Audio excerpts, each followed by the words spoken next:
Another part of visual training is actual memory and the ability to remember where our eyes have just come back from. So memory saccades is really the name for these things, but memory saccades, the orientation of where you are versus what you've just seen, and the ability to go back to that is a really important part of performance. Okay, your eyes need to know what they just saw, they can get back to quickly without having to then scan and find that again. So what we've got here is an app called Accurate Eyes, and this app I've designed to set up so that the user can test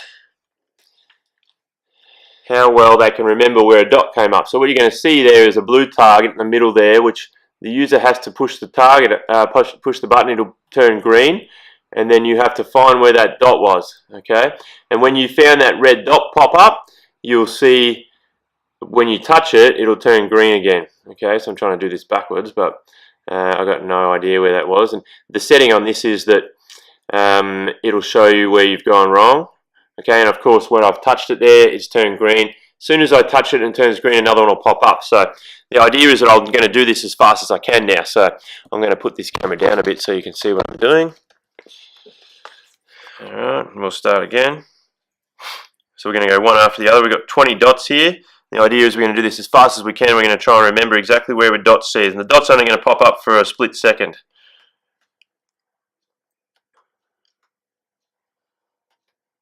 Okay, so this is your memory of where targets have popped up.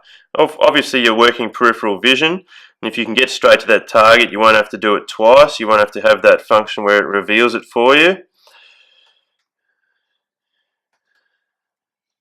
Now the more cardiovascularly loaded you are and the more fatigued you are, the more likely you're going to slow down on these things.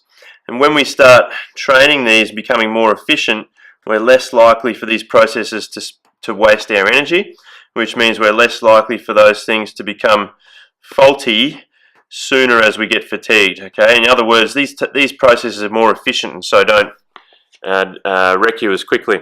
So the pink ones are all my incorrect dots, the red ones are all the correct dots. And for that 20 target game, I'll bring you back up here so you can see me.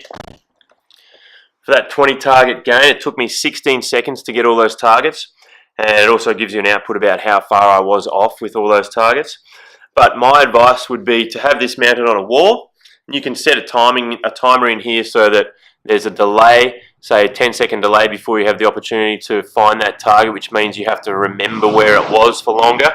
10-second delay, so you hit the blue button. We'll do it, and so I can show you. So activation delay, we're going to have of 10 seconds.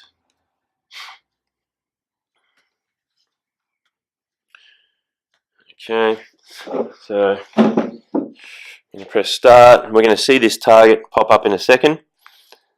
Okay, so there's a bottom left there. So once I click this, it's going to give me 10 seconds. In that 10 seconds, okay, this could be on the wall. My job might be to be running back, running forwards, running back, running forwards. That's now popped up. My job is to find where that was, and off I go again. Alright, so throwing some memory on top of some cardiovascular or physical activity with this app is another idea, or another way that we can add in a cognitive task to a physical task to make it more cognitive based training.